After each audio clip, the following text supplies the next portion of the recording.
B7 in the electrical skill. I think that's kind of where we're at. We're starting to talk about a little bit about the batteries, the high voltage batteries, which we kind of already know about the battery and where it's located and what it does.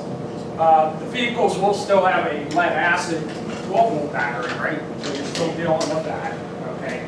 From as far as what's on the vehicles. And this just kind of shows us that picture on that Prius and where it's located.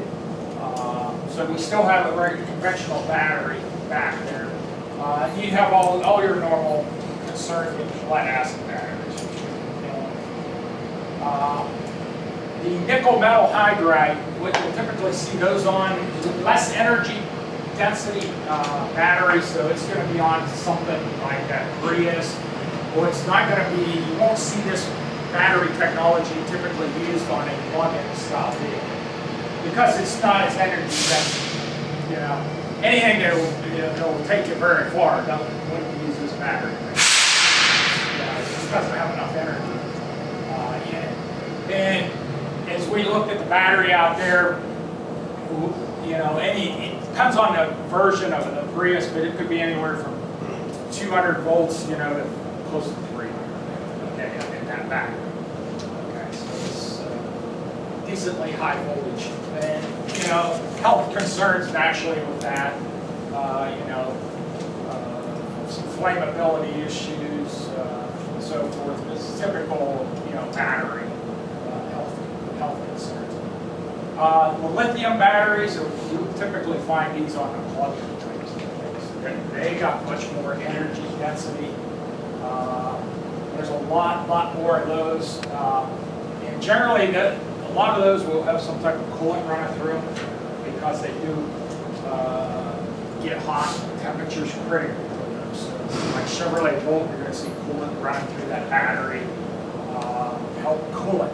Keep it at the precise temperature it needs to be. And this is showing us a lithium battery pack. Comes on that ESOP. This is where the battery pack is. Different technology on the engine, but it makes the engine not very powerful. So we supplement it with electricity. And the other big advantage of this, start down a hill and hit the brake pedal. No friction braking. We're going to convert that all back to electricity to help propel this car.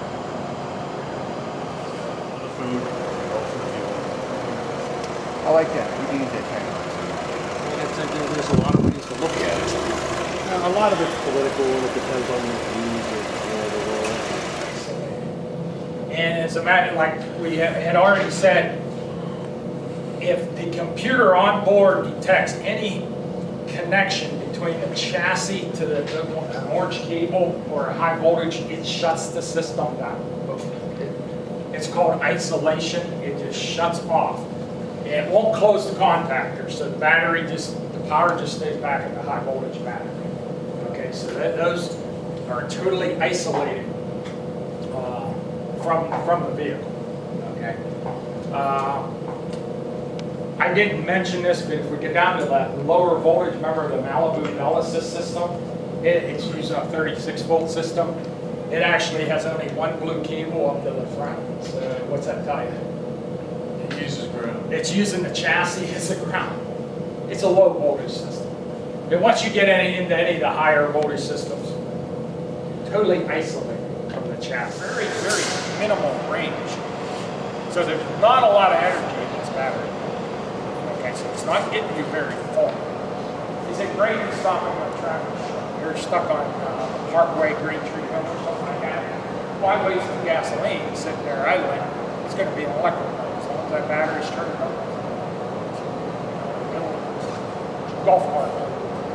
So it's limited to golf cart mode and real slow application. Charges that on the car.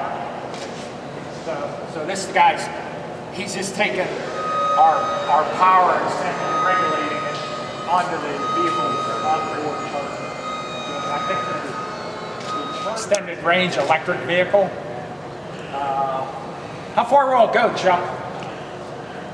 About 43 miles. About 43 miles on a charge. And then at that point, we're gonna just kick over the gasoline engine and let it go from there.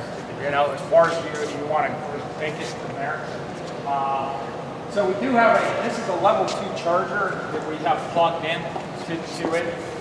We don't actually have the charger plugged into the wall, actually. At that point, with this cable, as we plug in, what's inside the cable is communication, two smaller wires for communication. So this thing must establish communication with a vehicle before it would allow charging, okay, to go on. So, I mean, you can't stick your fingers in here, or, you know, kid can't pull this off and stick something metal in there and get shocked or electrocuted or nothing, anything like that. So there's a lot of safety there. Natural gas, okay, vehicle, so this doesn't use anything other than natural gas. And you can see the storage tanks are down under here marked, okay, with natural gas. What you're gonna, there's a gauge here, pressure gauge here, and then we have our quarter turn valve. So you're gonna see a quarter turn valve on all the natural gas vehicles. So quick quarter turn to shut off the fuel coming out of the tank. What that'll do, if you mind later. No, go ahead. You know more than I do about this one. What that'll do is it isolates the gas to the tank, and everything up forward then is shut off. So even when we take our trucks into the shop, we'll turn that quarter turn valve off, run the tank, trucks till they quit, and our risk is only mitigated to the tanks. So it's basically isolated down to the fuel in the tank. Kind of like what we do with the contactors in an electric car, right? We open the contactors, the power's down only at the battery. Here, if you turn the quarter turn, like I say, he actually runs them and it leads the system down, and there's no friction break. If you guys have any questions, I'll just introduce Lowell. He's from Kia. He can explain just in a couple of minutes, you know, what Kia and Hyundai are doing, you know, on their hybrid electric vehicles. You've got some first responders and some other people, so I'll let you. Oh, yours. I got some slides, I think. Yes, right? That's Experts of slide, somebody guessed that in town, their own slides.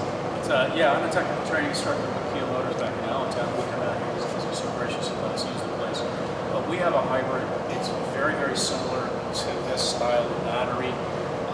Our big marketing point is a lithium-ion batteries, like a big laptop battery.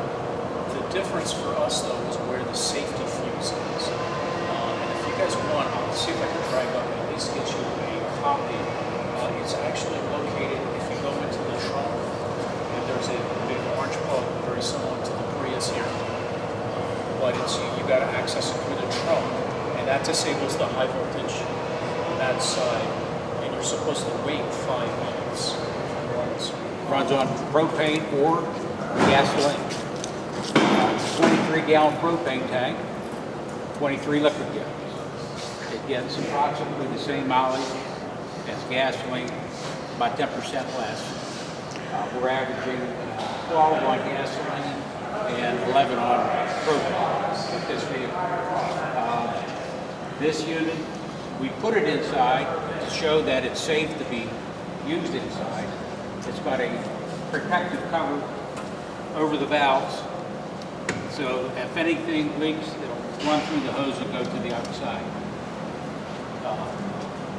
During service and whatnot, just like they mentioned on the CNG unit, you can open that cover, shut the valves off, stops the flow of any propane. The fuel line is right here in the bumper. They can be kind of placed anywhere on the vehicle, side where the gasoline is. We chose the bumper unit.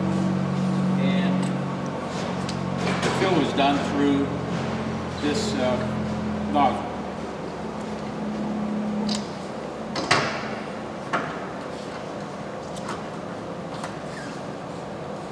And the system itself, the tank will fill automatically. It has an automatic shut-off valve. So you just open the nozzle up, fill it until it shuts off. This will fill to 80% capacity. Coming zinc, it's not coming to diesel. Oh, it's, okay. It's legally changed the name. I didn't realize that. Also, this talks about the flammability range of natural gas. So, you know, it's got to be somewhere in the 4% to the 16% range. We're talking ratio of air to fuel for it to actually